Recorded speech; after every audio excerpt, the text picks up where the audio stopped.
À une certaine époque, faire payer un intérêt quelconque sur un emprunt était qualifié d'usure et était passible de sanctions très sévères, allant jusqu'à la peine de mort. Chaque grande religion interdisait l'usure. La plupart des arguments avancés contre l'usure étaient d'ordre moral. La seule finalité légitime de l'argent était de faciliter les échanges de biens et de services réels. Toute tentative de gagner de l'argent avec de l'argent était considérée comme un mal, ou même comme un vol. Mais comme les besoins de crédits commerciaux augmentaient, les arguments moraux ont fini par céder. On en est venu à dire que prêter de l'argent constituait un risque pour le prêteur, et qu'il était donc justifié de faire des profits sur un prêt. Aujourd'hui, ces notions semblent dépassées. Faire de l'argent avec de l'argent est considéré comme un idéal à poursuivre. Pourquoi travailler si on peut faire travailler son argent pour soi?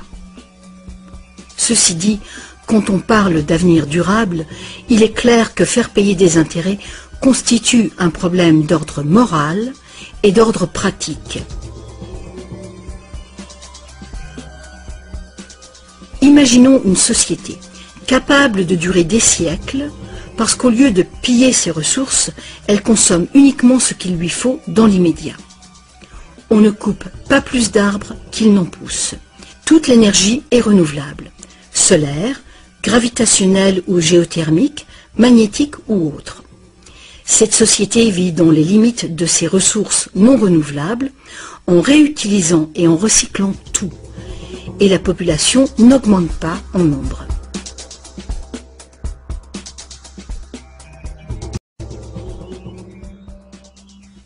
Cette société ne pourrait jamais fonctionner avec un système monétaire qui dépend complètement d'une croissance en accélération perpétuelle.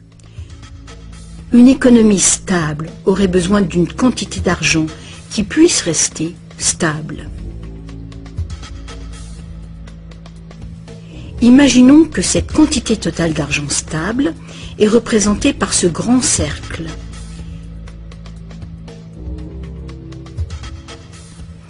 Imaginons aussi que les prêteurs doivent vraiment avoir de l'argent à prêter.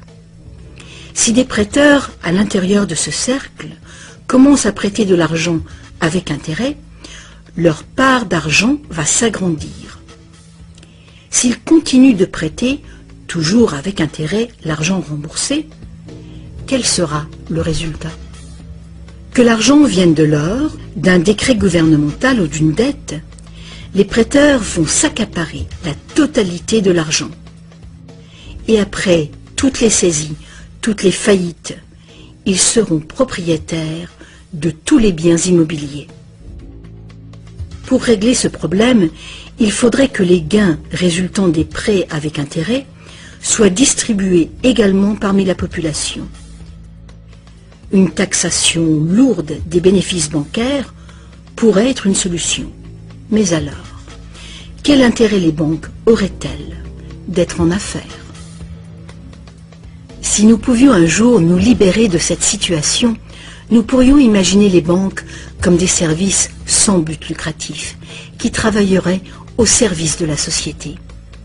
Les banques verseraient des dividendes universels aux citoyens ou prêteraient carrément sans intérêt du tout.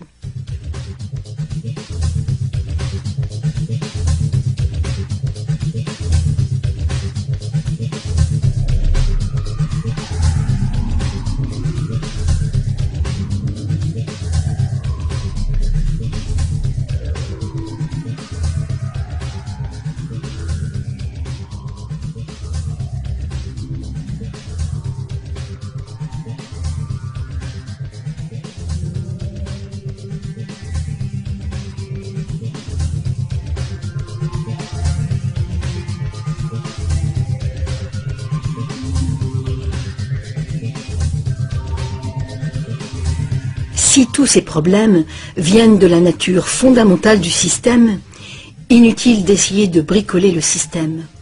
Il faut le remplacer. Beaucoup de critiques réclament un retour à l'étalon or, disant qu'il a fait ses preuves de fiabilité. Ils ignorent les arnaques qui peuvent être commises avec l'or. Limer les pièces, altérer le métal, le déprécier, accaparer le marché. Bref, toutes les pratiques déjà utilisées du temps de l'ancienne Rome qui ont contribué à sa chute. Certains préconisent un étalon argent, car ce métal est plus abondant que l'or, ce qui rend plus difficile le monopole du marché. Mais beaucoup de gens questionnent la pertinence de revenir aux métaux précieux. L'idée de porter de gros sacs pleins de pièces n'enchante personne. L'argent papier, l'argent numérique, le plastique, ou plus probablement l'argent biométrique seront les moyens d'échange. Et ils présentent ce potentiel de créer de l'argent dette en quantité illimitée. En définitive, si l'or était à nouveau le seul étalon, tous les gens qui n'ont pas d'or se retrouveraient tout à coup sans argent. D'autres partisans des réformes monétaires ont conclu que l'avarice et la malhonnêteté sont les principaux problèmes et qu'il y a sans doute de meilleurs moyens de créer un système monétaire équitable et honnête sans passer par l'argent ou l'or.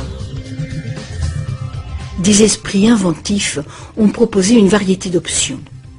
Beaucoup de systèmes de troc privés créent de l'argent dette, mais ils le font ouvertement, sans intérêt.